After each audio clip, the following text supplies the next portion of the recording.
Hey y'all, welcome back to my channel. I'm so excited to talk about today's video because I'm going to be telling y'all my experience getting a breast reduction in Japan. For y'all that are new here and don't know, I'm in the United States Air Force and I currently am stationed in Okinawa, Japan. I did get my entire surgery paid for by TRICARE, which I will leave the video. It'll pop up somewhere up here. But I already made the whole video if you guys want to go watch that if you're curious on how I got my entire surgery paid for by the military. Go ahead and watch that video. But I was referred to an off-base doctor, which means I went to a local Japanese doctor for my whole entire surgery. And it was really cool. And I'm really excited to share my experience of getting a breast reduction in Japan. So because I went through TRICARE, which is the military's healthcare, I already had my doctor and establishment all picked out for me. So I ended up going to KC Plastic Surgery down in Naha, and I had a really good experience with them. So for my pre-surgery process, I only really had one consultation, but a lot happened in that appointment. So I will tell you guys, the whole environment is very friendly. I was a little confused at first because it's really confusing to find the building. The building's not confusing. What's confusing is the parking situation because they have the elevator where like, you put your car in an elevator, and that was really confusing for me because I was not used to it at all. So I did end up paying for parking the first few times before they finally told me, and then I kind of got the hang out of it. But my first appointment was a consultation. I got there. Everybody was so sweet. There is a language barrier, but there's translators. So if you call them and there's someone who doesn't know English, they'll find somebody who does know English. When I got in the front, I just had to hand them like my insurance paperwork, and then they kind of like just knew what to do. But whenever you go and see the doctor, they will have an English translator with you and readily available.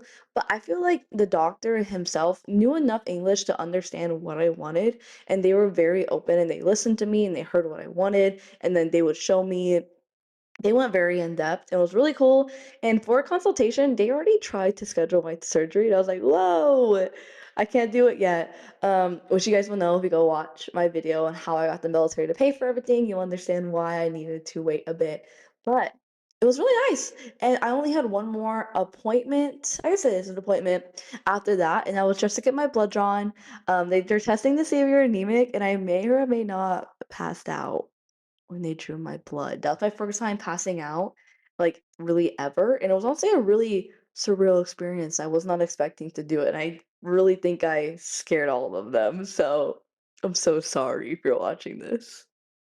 Surgery day. Oh my gosh. I get so excited telling people about my surgery and my whole experience. It's just so surreal and it makes me like so emotional to talk about because like I'm wearing a top I would have never imagined wearing before my surgery, and I'm wearing it today for a YouTube video. So I'm getting a little bit emotional. But my surgery was on what?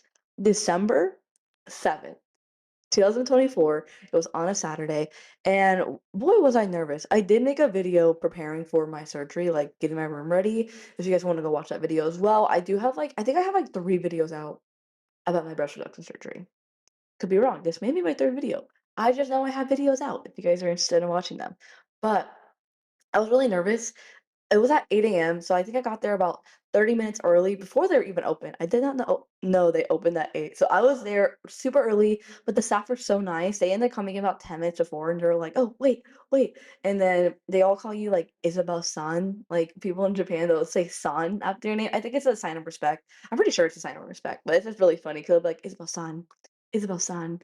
Um, so I just waited and I was really, really nervous, but everybody was so nice. They were actually like really happy to see me. Everybody was smiling, they were welcoming me. I gave them my paperwork, and then they immediately brought me to a room, which will end up being my recovery room. I did take a video of it, so I will put it right here. And honestly, it was really nice and it was really relaxing compared to US hospital rooms, which are really bright, fluorescent, harsh. This room was nice and calming. It had a very peaceful vibe, and it was really cool. Once I got to my room, my whole process from there was super quick. They had me change into a gown. I'll be showing videos while I'm doing this. Then they immediately brought me back to the surgeon, and we talked about my surgery a little bit more, what would happen. We talked about my aftercare a little bit, what I would have to do, and then he started to map me, which they draw like where they're gonna cut and where they're gonna lift. So he was doing that, but that whole thing took like maybe 10 minutes, and the translator was there for everything. And honestly, it was really nice because she was just asking me random questions, and it really helped calm my nerves because I was nervous. I'm not gonna lie, it's my first ever major surgery. I've only ever had my wisdom teeth taken out. So it was a lot, and I really appreciate everybody for being so nice and so kind. After they were done mapping me and talking to me a little bit, I headed back to my room for maybe about like 4 minutes, and it was so surreal because like they had the door cracked open a little bit of the room, and I could literally see across the hallway the OR, which was so surreal. I was like, oh my gosh, I'm literally about to be on that table. And apparently, this is not common. I'm not gonna lie, this was the scariest part for me. They brought me into the operating room and they had me lay down on a table, and then they started to prep me. Like they put my arms out like a T pose because they strap you down so they can have access. And then they were prepping, they were getting everything ready, and I was laying on that table for like 5 minutes. And it was like low key scary. Apparently, in this most common practice, maybe it's just America, to put you asleep before they start prepping you, but I was awake the whole time they were prepping me, so it was a little bit nerve-wracking, but the craziest part is when I was ready to go to sleep, the doctor was like, "Isabel son, it's time to go to sleep." And then he, like, injected me, and I was out within, like, literally seconds, but that that was probably the scariest process, was just laying on the table, knowing they were about to operate on me. So, yeah, that's the only thing I'm like, "Oh, that was not that fun." Post-surgery, unfortunately, I have very negative side effects to anesthesia. Apparently, it's a redhead thing. That's what I've been told, but I throw up like obsessively, obsessively. I learned this after my wisdom teeth surgery when I would not stop throwing up for 2 hours nonstop. But I did warn the doctors beforehand, and they said they gave me some nausea medicine, but I just have a really severe nausea side effects from anesthesia. So every time I was coming in and out of recovery, I was just throwing up. I just remember throwing up everywhere, asking a question, and going and knocking back out, and then throwing up again. So I think at one point they came and they gave me another steroid shot to help with the nausea. I think it did help significantly, but I was just still throwing up a lot. And that's just me. That's nothing really on them. It's just how my body reacts to anesthesia.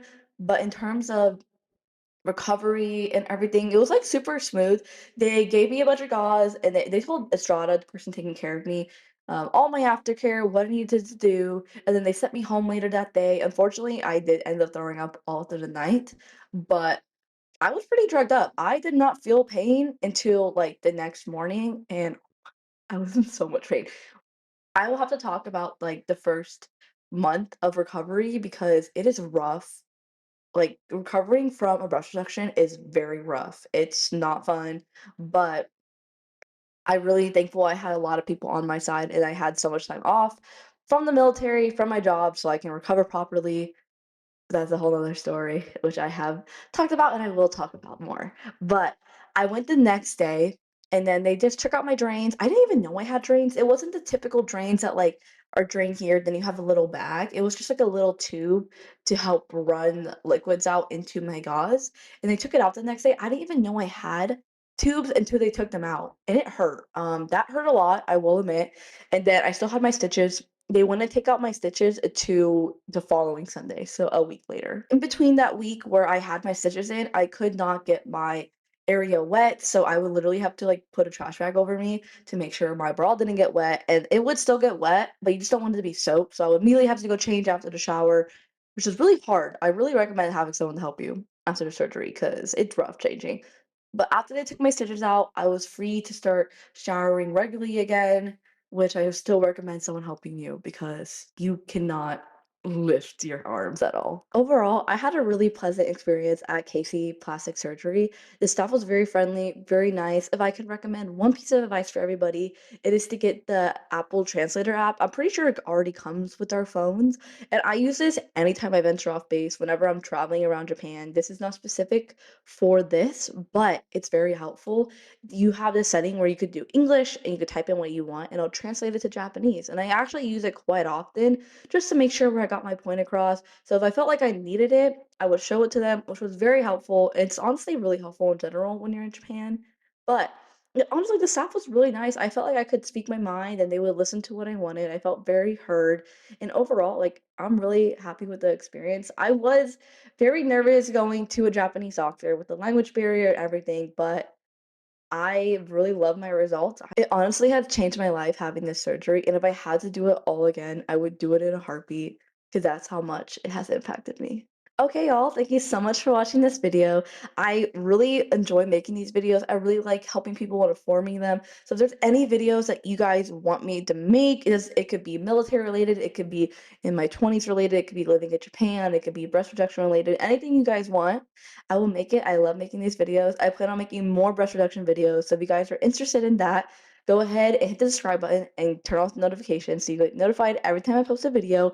And also, if you haven't seen any of my other breast reduction videos, I will leave them linked in my description. So go ahead and click my description and you'll find all the videos as well as my Amazon storefront, which I have a bunch of stuff I bought for my breast reduction recovery. And I highly recommend the bras on there. They're so great. I wear them to this day and I'm already 3 months post-op. So thank you guys so much for watching the video and I will see y'all next time.